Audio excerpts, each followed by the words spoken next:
My midrash on Isaiah 65. Verse 1.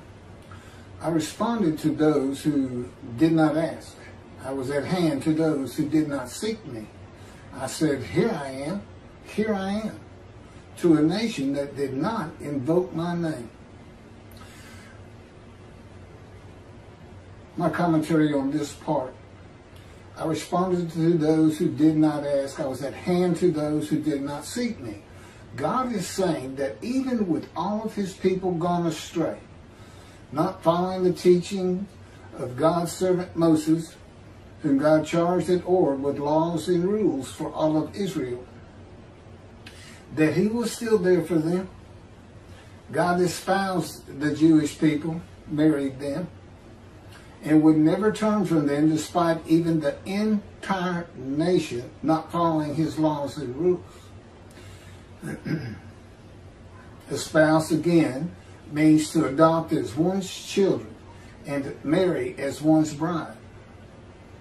Verse 2, I constantly spread out my hands to a disloyal people who walk the way that is not good, following their own designs. Verse 3, the people who provoke my anger, who continually to my very face sacrifice in gardens and burn incense on tiles. Verse 4, who sit inside tombs and pass the night in the secret places, who eat the flesh of swine with broth of unclean things in their bowls. Now, this is written first for the people of antiquity in words they can understand and that apply to their life. You'll see as we go on that this starts referring to the returned dispersal of Rome, the diaspora. Everything from Isaiah chapter 51, when he takes his cup of wrath, his bowl of reeling from his people, the Jewish people, and passes it to those who told them to get down on the ground and walked all over them. It's primarily Christianity, but it's the Gentiles in general. Verse 5, who say, keep your distance, don't come closer, for I would render you consecrated. Such things make my anger rage, like fire blazing all day long. Okay, from that verse, who say, keep your distance, don't come closer, for I would render you consecrated. Okay, the Jewish people have completely turned their back to God.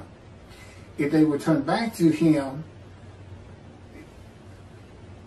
in this chapter, not necessarily right now, if they would turn back to him, he would dedicate them formally to a religious or divine purpose.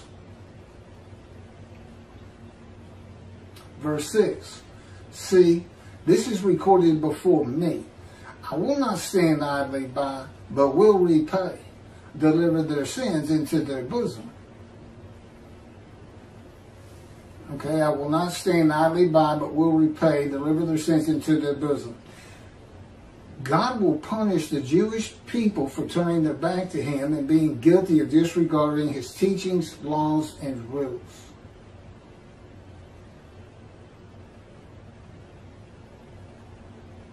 But he will not leave them. Verse 7, and the sins of their fathers as well, said the Lord, for they made offerings upon the mountains and affronted me upon the hills. I will count out their recompense in full into their bosoms. Okay, now that's interesting because you don't hear that very often, that the children are going to be punished for the sins of the fathers. And it says, and the sins of their fathers. This is from a proverb that is not in the Hebrew Bible and done away with in the book of Ezekiel. This is from Ezekiel. The word of the Lord came to me. What do you mean quoting this proverb upon the soil of Israel? Parents eat sour grapes and their children's teeth are blunted. As I live, declares the Lord God, this proverb shall no longer be current among you in Israel. Consider all lives are mine. The life of the parent and the life of the child are both mine. The person who sins, only he shall die. That's Ezekiel chapter 18, verses 1 and 2. So up until this time, the Israelites, the Jewish people, at this time, they're still the Israelites. They don't become the Jews until they're all in exile, and it occurs first in Persia. First time we see the name Jew. And it has nothing to do with Judah, any more than Hebrew has anything to do with Judah. It is an EW. What it is the pure blood of Hebrew became diluted during the exile of the Assyrian Babylonian exiles after Babylon destroyed the first temple and deported everybody. And the North Kingdom had already been deported to those same lands much earlier than that. But that's the first time we see the story of Esther, and that's the first time her uncle, I believe it is Mordecai the Jew. Just like it was Abraham the Hebrew. That's just the name he wanted his chosen people to be known by. So anyway, everybody dies for their own sins. There's no atoning for others. Which I know the Jewish people, rabbis, they tell the Christians this all the time. God doesn't accept it. That's not his teaching. That anyone can atone for another. Everybody's responsible for their own sins. Verse 8. Thus said the Lord, it's when the new wine is present in the cluster. One says, don't destroy it. There's good in it. So will I do for the sake of my servants and not destroy everything. Okay, as when the new wine is present in the cluster, one says, don't destroy it, there's good in it.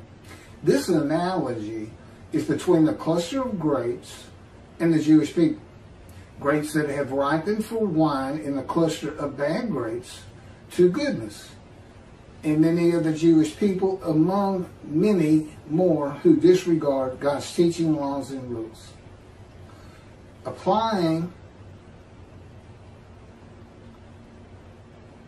this psalm to today, if Elijah's purpose prospers, when God comes, he will not bring utter destruction and throw out the whole cluster with the good grapes.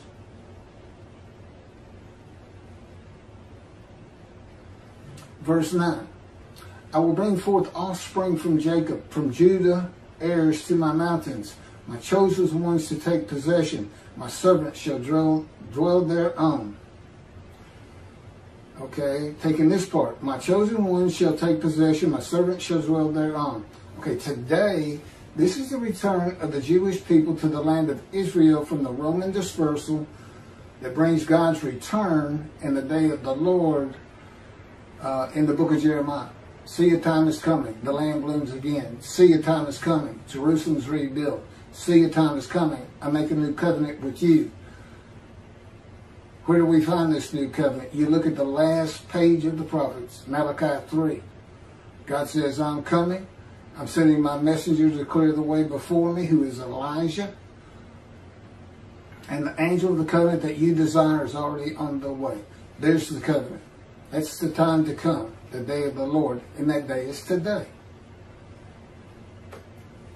Verse 10, Sharon shall become a pasture for flocks in the valley of Achor, for cattle to lie down, for people who seek me.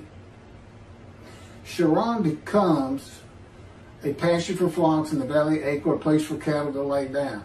Okay, the Sharon plain is near Tel Aviv, and the valley of Achor is near Jericho, both in the lands of the northern kingdom. And that's how you know this is not for the Assyrian Babylonian exiles. The northern kingdom was inhabited by Gentiles that were imported when the northern kingdom was deported by Assyria. It doesn't apply to them. This is the entirety of the promised lands. Now, Israel today, the state, the country, doesn't comprise all the promised lands, but it's definitely in the north and south kingdom. Okay, I said Psalm a minute ago. This is chapter 65 of Isaiah. what I was referring to was the song where that proverb came from. I should have said proverb. This chapter 65, like all the chapters of Isaiah, from 51 to 66, pertain to the Roman dispersal in the day of the Lord.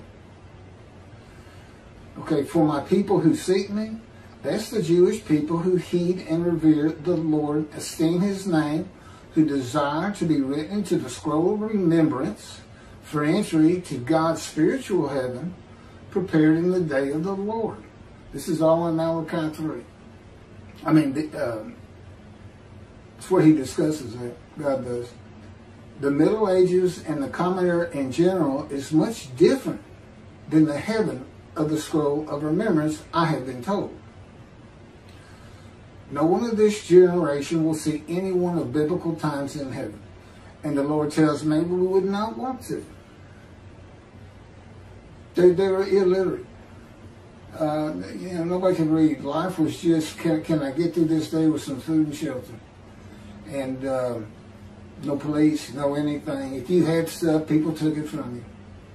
And that'll be revealed more as I go on. And what's special about this heaven for this day of the Lord, which I believe begins, and God is, as so much as indicated, 1957, when the dawning of the age of the internet, when the Russians sent up the first satellite, Sputnik. It's also the year I was born. But with me is the angel of the covenant. It's the angel of his presence. The covenant's the new covenant, Jeremiah 31. Though they don't know it, every Jew on the face of the planet is sin free. Okay, they had to understand this before God says, okay, I cleaned your slate, now let's start being observant Jews. You can get back to synagogue or go to synagogue for the first time, if such be the case.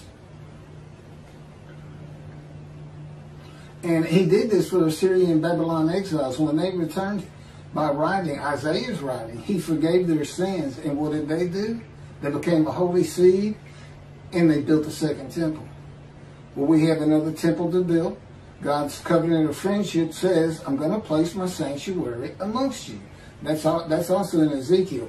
So he knew, when he had Ezekiel write that in the day of the Lord, when the land blooms again, there's not going to be a temple. He already knows that.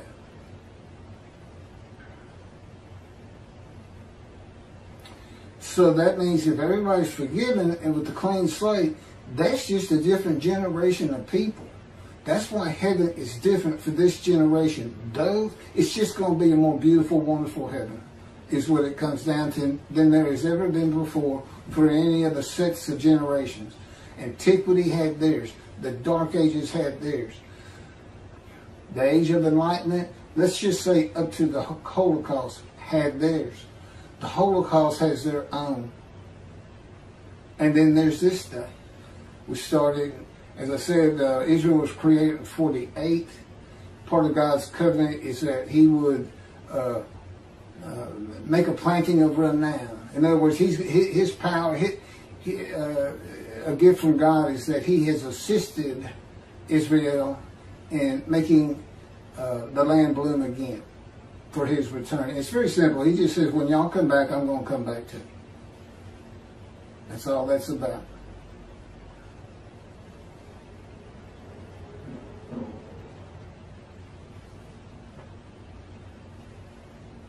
Okay, the scroll of remembrance is being written. And on the day, this is from Malachi, and on the day that I am preparing, said the Lord of hosts, they shall be my treasured possession. That's those who revere and esteem the name of the Lord in the day of the Lord. They'll be his treasured possession. I will be tender toward them as a man is tender toward a son who ministers to him. And you shall come to see the difference between the righteous and the wicked, between him who has served the Lord and whom has not served him. Okay, he's referring to a spiritual heaven at this point. The spiritual heaven he gives us in the book of Ezekiel, chapters 1 and 10. Now, antiquity, the sages, the Talmud, they don't recognize the spiritual heaven. They see nothing but chapter 37 of Ezekiel, where you have the vision of old bones rise, and there's a resurrection vision. That's for the people of antiquity. That's not today. That's for people who were so illiterate they would just go out and stare at the ground where their loved one was buried and just wait for them. It's like they sit in cemeteries all night. I just read a reference to that. Waiting for, because that's all they knew. Just come back. Just come back and be alive. You know? With our knowledge in science and medicine, we know better. Human bodies aren't going to be reconstructed from the dust and ashes of dead bodies. It's just not going to happen. And if it did happen in Israel today, as Judaism teaches, that comes from antiquity, you'd have billions of people to be taken care of. All of them, for the most part, illiterate. You'd have Israelites. You'd have those that lived in Egypt for 400 years. That God had to tell them what sin was and to cook your food. Don't eat the blood. You know, you don't want those people running around Israel. It's bad enough having Palestinians. And also in Malachi, for lo, that day is at hand, burning like an oven. All the arrogant, all the doers of evil shall be straw. And the day that is coming, says the Lord of hosts, shall burn them to ashes and leave them neither stock nor bowels. But for you who revere my name, a son of victory shall rise to bring healing. You shall go forth and stamp like stall-fed calves. This is talking about a spiritual heaven, but it's written in the words of antiquity for their kind of heaven. We defeat all of our enemies. That's what the day of the Lord has always been in 6 other books until Malachi, when he says, I'm coming with sin forgiveness. I'm not coming to destroy evil. I'm going to write down those who want to be observant and revere and esteem me, and I'm going to put them into a scroll of remembrance. It's just totally unlike all the days of the Lord previously mentioned in the Hebrew Bible.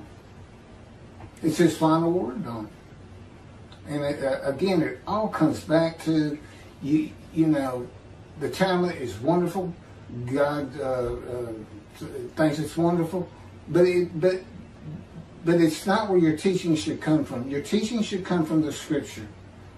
And the rabbis today rely almost solely on people like Rambam of the Middle Ages and his interpretations of the Talmud.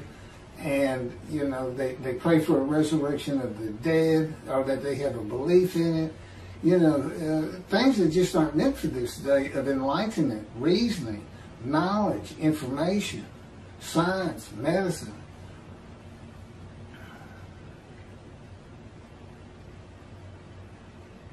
Okay, so all that came from Malachi chapter 3, verses 16 through 21.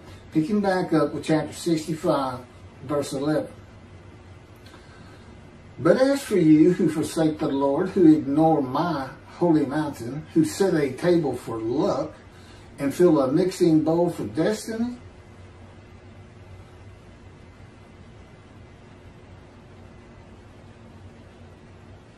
verse 12. Okay, but as for you who, my commentary on that verse, but as for you who forsake the Lord. Okay, that's the arrogant, the doers of evil, and the wicked that he makes reference in Malachi. Okay, if you were to take this chapter 65 and say, okay, that applies to the Roman dispersal who's back in the day of the Lord. That's what you would call them. Those who do not go into the scroll of remembrance. Verse 12, I will destine you for the sword. You will all kneel down to be slaughtered. Because when I called, you did not answer. When I spoke, you would not listen. You did what I hold evil and choose what I do not want. Okay, remember, when he comes back, first thing he's doing is having a reckoning with the rabbis. He puts them in the category of those who do not heed him, revere, or esteem his name. Even though they're sin-free, they practice observant Judaism. By all accounts, they should be going into the scroll of remembrance, but they will not, because that's why God says they are dismissed. And he's got all kinds of purposes in that. One is straighten out your teachings on this Messianic era and heed my prophet. He's described in Isaiah 53, which is not by any stretch of the imagination the Jewish people as the man Israel. And he knew they'd be teaching that. Oh, yes, he did. In other words, they're going to have to help me because I'm that man. If they want to get back in right standing, that's the teaching of the righteous servant. Everybody's forgiven. I have to get that message out there in my capacity as Elijah, but everybody's forgiven. So how does the righteous servant make many righteous? I let you know you got to be in right standing also. And that it's just a clearing of your slate. You're not always forgiven of your sins, as I believe the Christians think they are. If they stray after accepting Jesus, they can always get it re-erased. I guess by re-accepting him or something. They tell me, well, Jesus knew the sins you would make after accepting him, and he forgave those too. I say, okay, sin, you know, you can do whatever you want then. The heck with God's laws. Live your life any way you want. You know, those laws are for us. He knows it's a harsh world. They're for us. It's not for him. He says, you know, if you live your life as an observant Jew, you're going to have a whole lot better life than you would have if you weren't. It just needs to be brought to the modern age and relieved of antiquity.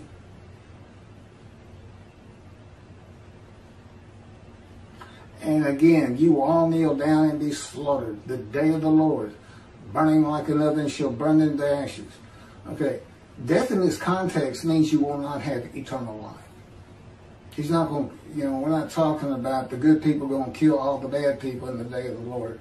Again, antiquity, today, there's no difference. And because when I called you did not answer, when I spoke you would not listen, God calls through his prophet, and heeding the prophet is answering. It's not walking out your door and saying, I'm going to do God's will this day. And the first thing you do is say, is God asking me to do something through his prophet? This is how he communicates to the earth, to human beings, to his chosen people. This is what the Hebrew Bible is about. Now, I'm the only person who's ever been able to explain all this and how it is that the angel of the Lord's in the burning bush and God speaks. How a man in divine beings wrestles with Jacob and God speaks and changes his name to Israel. I have all the answers. Just like Elijah would have all answers of things from heaven. Verse 13. Surely, thus said the Lord God, my servant shall eat, and you shall hunger. My servant shall drink, and you shall thirst. This is the evildoers versus the soft-headed calves. My servant shall drink, and you shall thirst. My servant shall rejoice, and you shall be ashamed.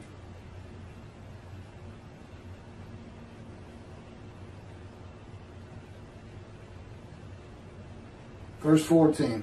I don't have anything to say about that. My servant shall shout in gladness, and you shall cry out in anguish, howling in heartbreak. You shall leave behind a name by which my chosen ones shall curse. So may the Lord God slay you, but his servant shall be given a different name. You shall leave behind a name. Okay, they're going to be called the wicked, arrogant, evils, doers of evil, from Malachi 3. By which my chosen ones, God's chosen the day of the Lord, are the Jewish people who are righteous, observant, and right standing with God, and chosen to be written into the scroll of remembrance. The chosen of the chosen. But his servant shall be given a different name. Okay? They're going to be called righteous stall-fed calves.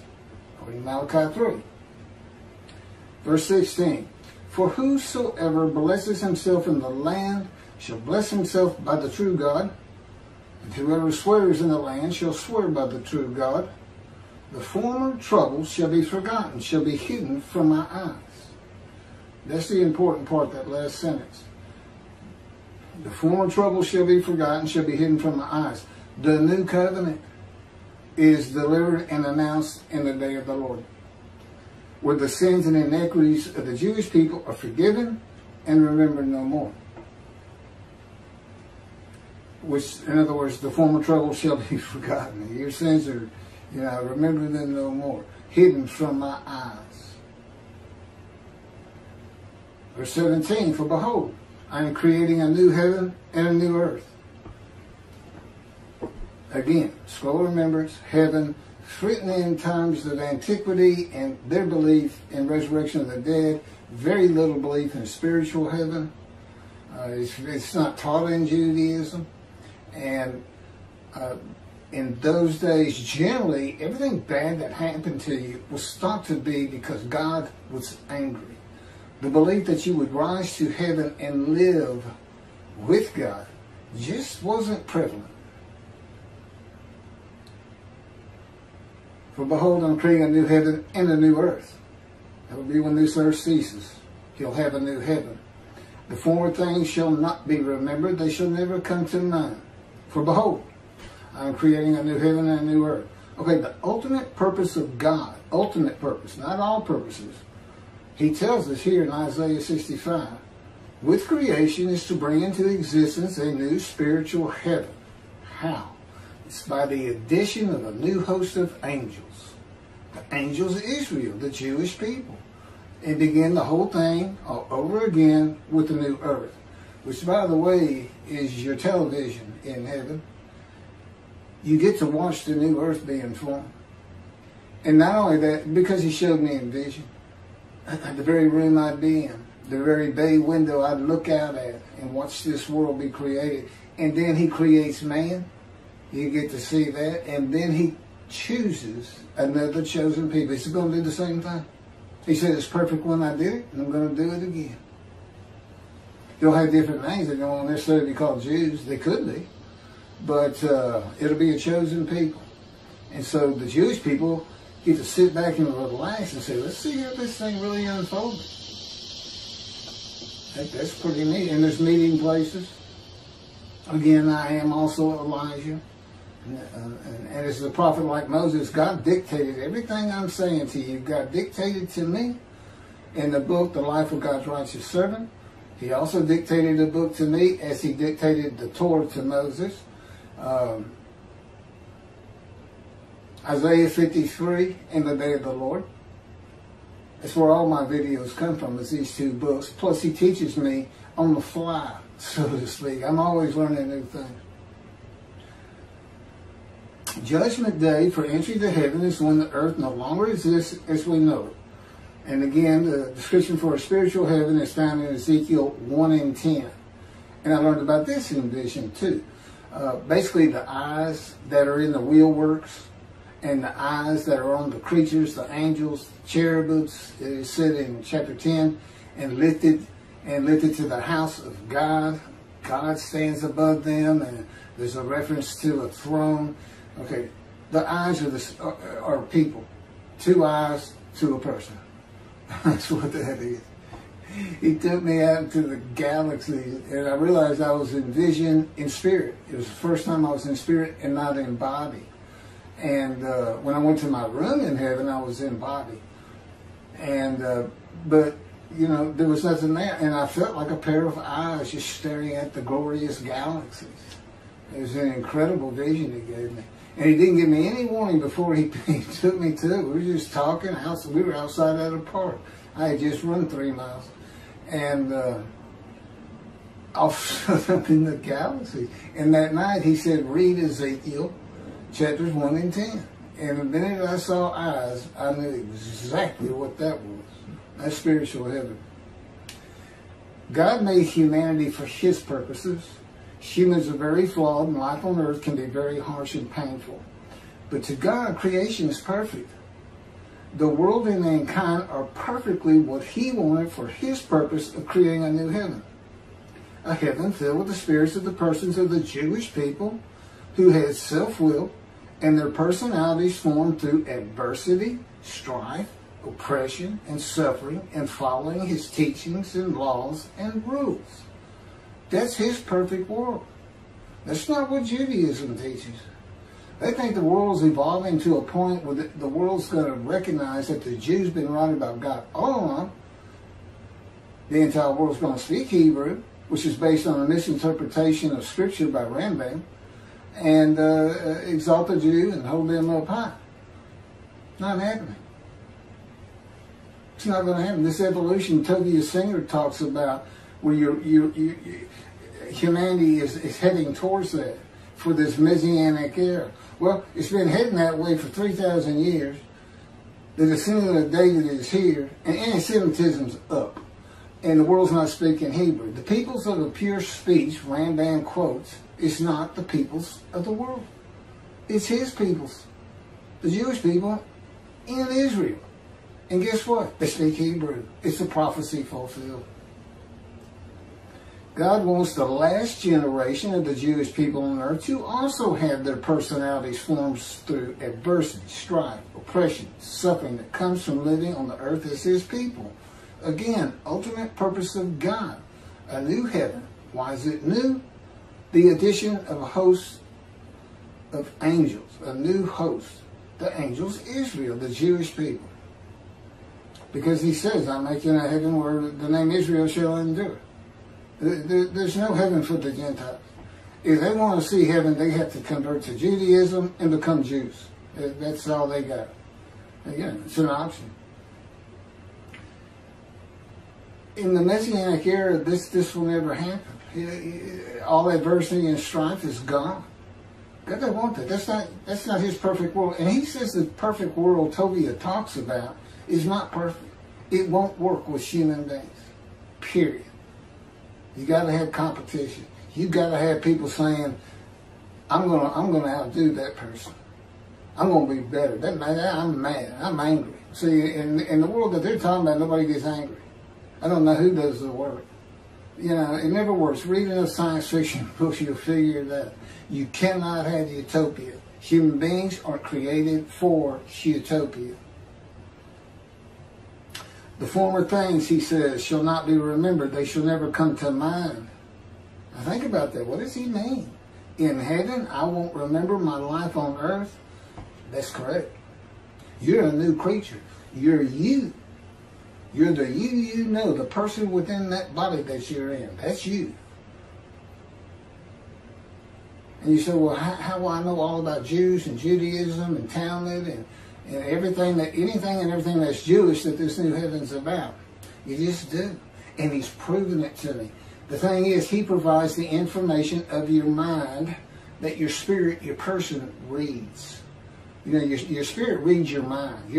Your thoughts don't come from a bunch of electrochemical synapses and chemicals and tissue of the brain, gray matter, white matter. That's not where your thoughts are.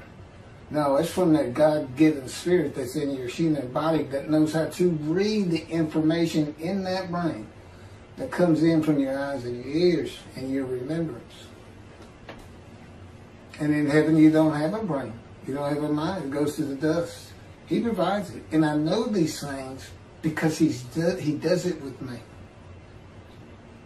The normal workings of this human are now different. I'm a man in divine beings. He supplies the information my mind would be supplying, but he's in control of what that is, which is how he can speak to me or have me always speak the words he wants me to speak. That includes right now. There's more on that on other videos. You're a new being with the knowledge you had on earth, with a heavy emphasis on Judaism, all things Jewish, including the culture, history, and even food, though you will not need it or desire it. Okay, this is how he had me type this. You will not wonder how you know the things you do know or their source.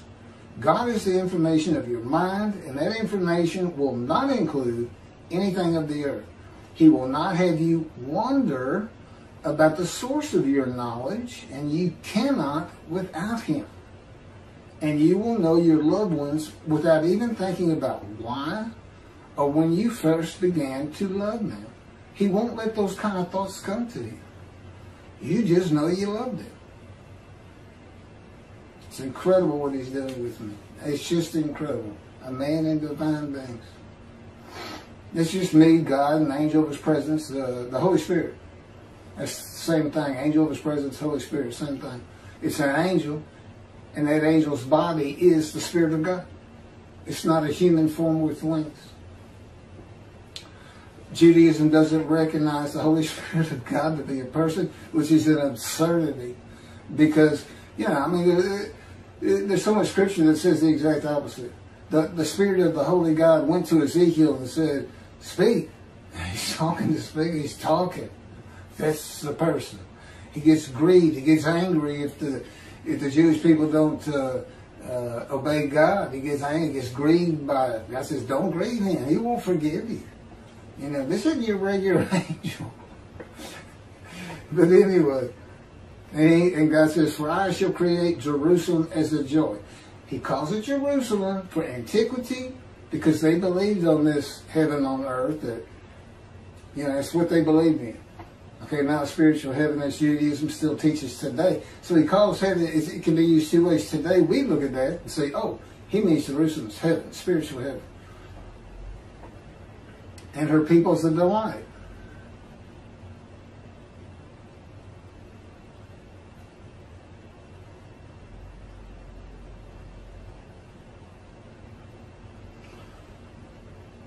This is how God had me type it for the book, which is unpublished.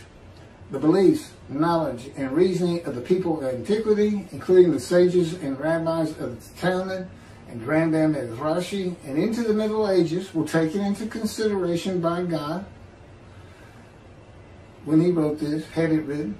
They wanted a better, peaceful existence on earth, to never feel grief and sadness, for their babies and loved ones to return from the dead, to live very long lives, to build their homes and grow their crops without someone taking their homes and crops from them, to be free of forced servitude, made to build and plant for others, and to not fear their children would be taken from them into slavery.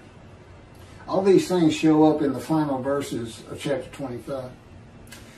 For then God wrote inspirational poetry and songs and stories of a better time to come, inspirational prose in a time when surviving the day with having food and shelter, protecting your few possessions was your existence. The people of the common era and ages of reasoning and information should recognize the inspirational prose for what it is and not necessarily prophecy to occur, and their beliefs in such things as the resurrection of the dead. And again, not everything, it looks like prophecy, but if it cannot happen, the world's not going to love the Jew. There's no reason to believe there's being an evolution towards that. You know, God had me watch a tape of Toby Cedar, which I avoid at all costs. Had me watch it, and there he is, saying the intent from God all along was to take this imperfect mess, this imperfect world, and it would evolve into a perfect world based primarily on the Jews being a light to the world, I suppose. They can't get around, but they're saying, you know, Jews for Judaism says it, Rashi says it. They're talking about the Jews have atoned for the entire world to be at peace and love because of the suffering they endured. But what they always seem to forget, yeah, nobody, no culture that I can think of has ever suffered as the Jewish people have. But many cultures still aren't here anymore. Okay, that's a big suffering too when you get obliterated and exterminated. There's plenty of cultures from long, long ago that are no longer with us. I give you the Mayans, yeah, which is the Gentiles, the Christians. I mean, that's what I think of when I think of Mayans, human sacrifice. That's the thing, man. But there's no such evolution. It's perfect. It's exactly what it went. And he was showing. We typed this, and I learned this stuff years ago. And I had no idea that Judaism believed that these things that I just went over. This evolution, this God's going to take an imperfect world and make it perfect. God, he'll say it again. Toby is saying it. My creation is perfect, just like it is. It's perfect for my purposes. Okay, that's God speaking through me. You can tell by the words. Sure, nobody believes me, but yeah. I got news for you. It doesn't bother him if you believe it or not. He's got a point to make, he's going to make it. He uses me to do it if he wants to, or he just has me say it. The Age of Reason was an 18th century movement which followed hard after the mysticism, religion, and superstition of the Middle Ages. This age represented a genesis. This is the Age of Enlightenment. This age represented a genesis in the way man viewed himself, the pursuit of knowledge and the universe. Deism came to be. In this time, man's previously held concepts of conduct and thought could now be challenged, which is what I'm doing with Judaism. I'm just telling you, those are great concepts back then. But let's bring it to today. And there's no reason the Jews can't do this. All religions have a utopia at the end. Everybody does it. And as I mentioned earlier, it doesn't work. You can't have utopia with human beings. You can have a peaceful world, but everybody's holding on to their own stuff and saying it's peaceful because, but for all kinds of reasons. The reason the United States has been at peace since World War II, except for Vietnam, but in Korea. Fears of being labeled a heretic or being burned at the stake were finally done away with. You can speak your mind about such matters. Deism is the belief in the existence of a supreme being, specifically of a creator who does not intervene in the universe. The term is used chiefly of the intellectual movement that accepted the existence of a creator based on reason. Somebody had to make this. While rejecting the belief in a supernatural deity who interacts with humankind. Well, of course, they're wrong. God's doing it right now. He did it in the biblical times when he talked to his prophets and had his prophets speak to his people. And he's doing it one more time. He's got one more message and teaching to get out there. And you're hearing it. And it gets simple rebuilt. Came back, he made the land nice, Jewish people, but where's God's house? He'd like to have his house back. There's reasons why this creature, this entity that God is, likes to be on the earth. I know the reasons for it, but I can't get into it right now.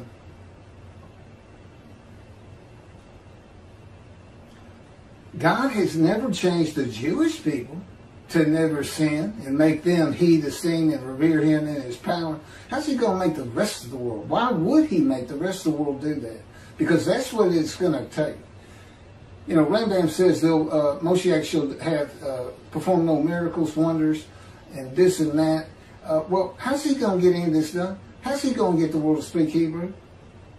I mean, I'm him. I mean, am I to go to China and start there where 1/3 of humanity speaking Chinese? Not only do I not speak Hebrew yet, I don't speak Chinese, and I got no intention of learning it. I got my hands full learning Hebrew. The Messianic era is what the people of antiquity wanted, and the sages and rabbis of antiquity gave it to them. In exaltation of the Jewish people by the world, everyone speaking Hebrew and obeying the teaching laws and rules of the God of Israel and the resurrection of the dead. It's not going to happen. All at the expense of the day of the Lord. It's like it doesn't exist. Malachi 3 is just not in. It's just not part of the Messianic era. Where's that destruction if you don't heed the prophet? Yeah. Where's the rabbis when David's here and God grants his covenant of friendship and he has a reckoning with them, the shepherds, and dismisses them? I don't see that in their teachings. Very selective teachings. Where's the scroll of remembrance? Where's the destruction? God sends an anointed one, not for a Messianic era, not for the people to have all these great, wonderful things happen. No, he comes to be the Lord's representation and deliver another covenant, just like Moses. Everybody's forgiven, just like the exiles. It's just a bunch, it's repeating stuff, and yet Judaism has just made up chapters of the Bible that don't exist because they're not reading the Hebrew Bible properly.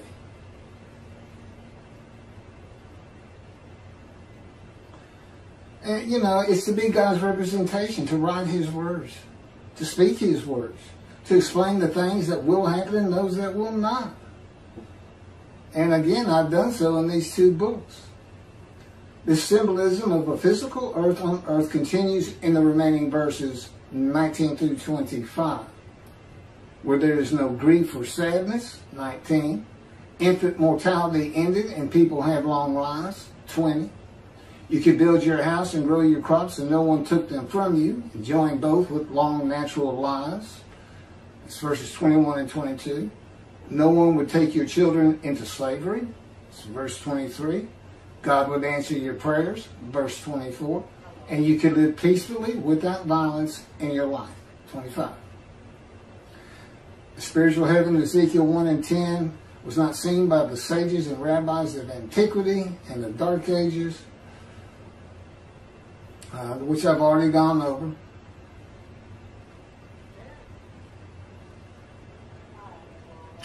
So, you know, summing up, and you can read those verses yourself, I am here with God in me to teach the rabbis today, among many other tasks, how to interpret the Bible by eras and ages for the sake of the people of the land of Israel. If the rabbis will teach the matters of my 2 books dictated to me, my God, it's scripture. It's just not canonized. It's divinely received. If they'll teach this to their respective flocks and straighten everything out, they'll be back in right standing with God. They can make it to the scroll of remembrance. And like I said, in a way, he's just putting them in a headlock, saying, okay, y'all never listen to my prophet. You think you know everything. Your arrogance precedes you. But this time, I'm going to punish you on the fly, so to speak. Either you're going to do it, or you're going to know you're not in the scroll of remembrance, because we're not going to stop saying it for the next 10, 15, 20, 25, 30 years. I'm 63. Moses was 80 when God came to him. He spoke to me when I was 50, though he came to me in my first year. They never said anything to orchestrate my life, to make sure I fit every verse of Isaiah 53, to make sure I lived a life of wounding and pain, suffering and disease. But you can't offer me as a human sacrifice. I'm defective at birth. He said, I touched you in the womb to make you disfigured.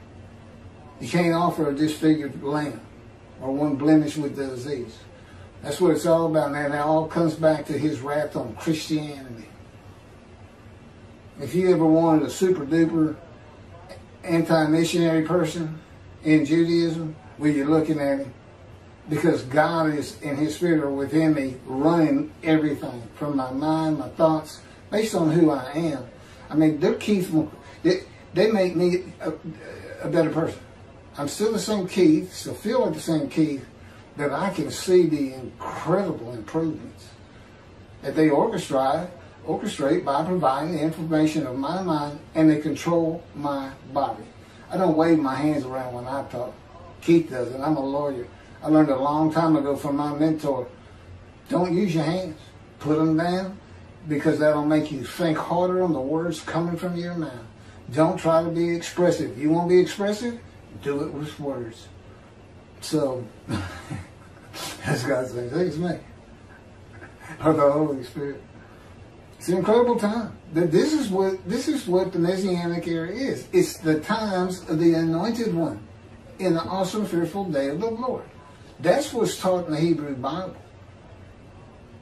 When you realize how to read it, as it's written for people of antiquity and Dark Ages, and people of enlightenment, reasoning, knowledge, information, science, and the internet.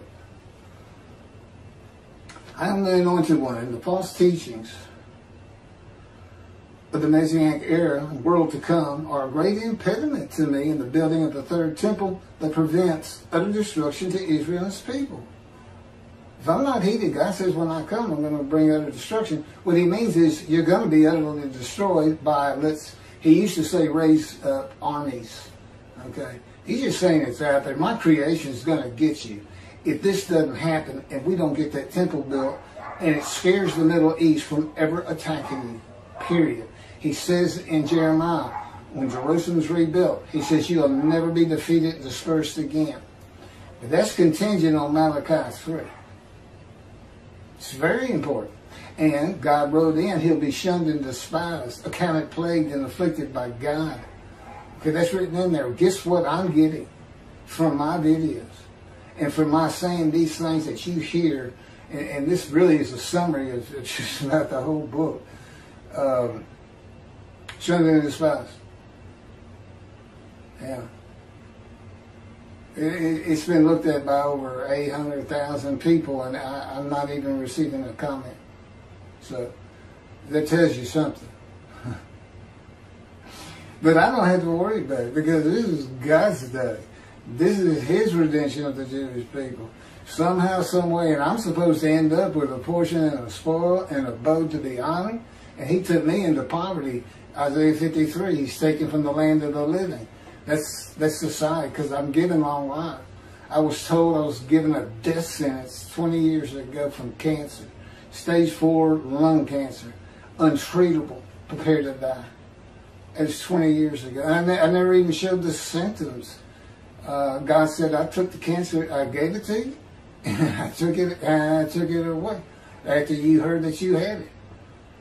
And it did crush my life. I quit working, just waiting to die. And here I am 20 years later doing this. And he's right here. And I don't just hear his voice, I feel him. His power encases me. His presence is heavy. And of course, the Holy Spirit's here. It's three of us. I'm a man and divine beings, without me and within me. They're like two clouds. Here's spirit, an element of the unseen. Here's God's presence, his mind, an element of the unseen. And like two clouds, they floated together. They look like one cloud, but it's two clouds. Okay? They descend on me in this room. They fill it. They fill any room I'm in. And in that room, you would be enveloped by the very presence of God and his Spirit, Holy Spirit. Okay, with me, they go through me. They engulf